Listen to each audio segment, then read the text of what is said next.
ಬೇಲೂರಿನ ದೇವಾಲಯ ನಿರ್ಮಾಣದ ತಂತ್ರಜ್ಞಾನ. ಸಾಮಾನ್ಯ ಸಂವತ್ಸರದ 1117ರಲ್ಲಿ ಸುಮಾರು 900 ವರ್ಷಗಳ ಹಿಂದೆ ಬೇಲೂರಿನ ಚನ್ನಕೇಶವ ದೇವಾಲಯವನ್ನು ರಾಜ ವಿಷ್ಣುವರ್ಧನನು ನಿರ್ಮಿಸಿದನು. ಇದರಲ್ಲಿ ಸಿಮೆಂಟನ್ನು ಬಳಸದೆ ಕಲ್ಲುಗಳನ್ನು ಪರಸ್ಪರ ಜೋಡಿಸುವ ರೀತಿಯಲ್ಲಿ ಸರಿಯಾಗಿ ಜೋಡಿಸಿ ನೆಲದೊಳಗೆ ದೃಢವಾದ ಅಡಿಪಾಯವನ್ನು ಸ್ಥಾಪಿಸಲಾಗಿದೆ. ಇದು ಭೂಮಿಯ ಅಡಿಯಲ್ಲಿ ತಂತ್ರಜ್ಞಾನದಿಂದ ನಿರ್ಮಾಣವಾದ ಮೊದಲ ಯಶಸ್ವಿ ದೇವಾಲಯಗಳ ಪೈಕಿ ಒಂದು.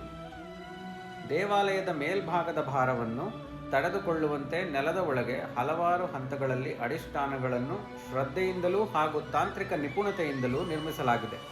ಪದರ ಪದರವಾಗಿ ನೆಲದೊಳಗೆ ಆಧಾರವನ್ನು ಒತ್ತಿ ಬಿಗಿಯಾಗಿ ಕಟ್ಟಲಾಗಿದೆ.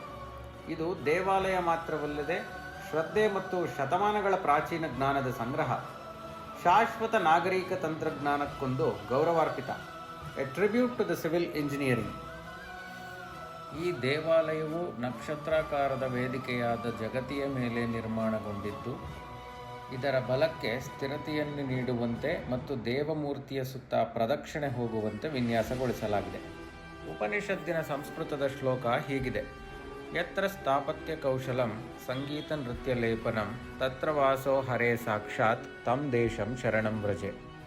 ಅರ್ಥಾತ್, ಎಲ್ಲಿ ಶಿಲ್ಪಕಲೆ, ಸಂಗೀತ ಮತ್ತು ನೃತ್ಯ ಒಂದಾಗಿ ಅಲ್ಲಿಯ ದೇವಾಲಯದ ಗೋಡೆಗಳ ಮೇಲೆ ಕಲೆಯ ದಿವ್ಯತೆಯಿಂದ ತುಂಬಿರುತ್ತವೆ, ಅಂತಹ ಸ್ಥಳದಲ್ಲಿ ಶ್ರೀಹರಿಯು ವಾಸಿಸುತ್ತಾನೆ.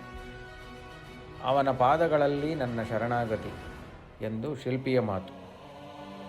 ಪ್ರತಿಯೊಂದು ಕಲ್ಲು ದೇವಾಲಯದ ಶ್ರೇಷ್ಠ ಶಿಲ್ಪಕಲೆಯ ಸಾಕ್ಷಿ. ಬಳಪದ ಕಲ್ಲಿನಿಂದ ಕೆತ್ತಲಾಗಿ ಎಷ್ಟು ನಿಖರವಾಗಿ ಜೋಡಿಸಲಾಯಿತೋ ಅದರಿಂದ ದೇವಾಲಯದ ಪ್ರತಿಷ್ಠೆ ಹೆಚ್ಚಿದೆ.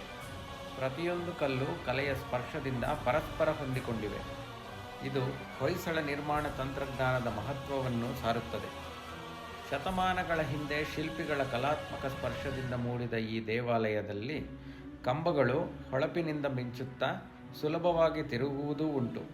ಇದರ ಮೇಲ್ಛಾವಣಿಯು ಶುದ್ಧ ರೇಖಾಗಣಿತ ನಿಖರತೆಯೊಂದಿಗೆ ಪ್ರಿಸೈಸ್ ಜಾಮಿಟ್ರಿಯ ಮೇಲೆ ನಿಂತಿದ್ದು, ಯಾವುದೇ ಕೀಲಿ ಅಥವಾ ಲೋಹದ ಉಪಯೋಗವಿಲ್ಲದೆ ನಿರ್ಮಿಸಲಾಗಿದೆ ಎಂಬ ಉಲ್ಲೇಖವೂ ಇದೆ. ಮತ್ತು ವೇದಿಕೆಯ ಮೇಲೆ ನೀರು ನಿಲ್ಲದಂತೆ ನವೀನ ತಂತ್ರಜ್ಞಾನದಿಂದ ನಿರ್ಮಿಸಿದ ಹಳಿಗಳ ಮೂಲಕ ಮಳೆ ನೀರು ಹರಿಯುವಂತೆ ವ್ಯವಸ್ಥೆ ಮಾಡಲಾಗಿದೆ. The rainwater drain system was thoughtfully engineered in Belur temple. ಮತ್ತೊಂದು ಹಿರಿಮೆಯ ಸಂಗತಿ ಎಂದರೆ ಬೇಲೂರಿನ ದೇವಾಲಯದ ಗೋಡೆಗಳು ಶಿಲ್ಪಕಲೆ, ಧರ್ಮ ಹಾಗೂ ಮಹಾಕಾವ್ಯಗಳ ಸಾಂಸ್ಕೃತಿಕ ನಿದರ್ಶನ.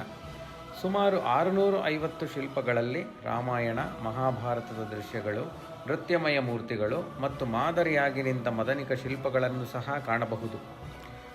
ಸೂರ್ಯನ ಬೆಳಕು ನಿಗದಿತ ದಿನಗಳಲ್ಲಿ ನೇರವಾಗಿ ದೇವಮೂರ್ತಿಗೆ ತಲುಪುವಂತೆ ಹಳೆಯ ಕಾಲದ ಖಗೋಳಶಾಸ್ತ್ರವನ್ನು ಆಧರಿಸಿ ಈ ದೇವಾಲಯವನ್ನು ನಿರ್ಮಿಸಲಾಗಿದೆ.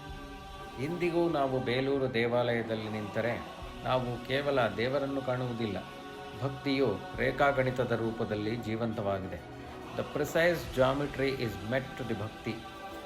ಈ ದೇವಾಲಯವು ಶ್ರೇಷ್ಠ ದೇವಾಲಯಗಳ ಪಟ್ಟಿಗೆ ಸೇರಿರುವುದು ನಮ್ಮ ಕರ್ನಾಟಕ ರಾಜ್ಯದ ಹಿರಿಮೆ.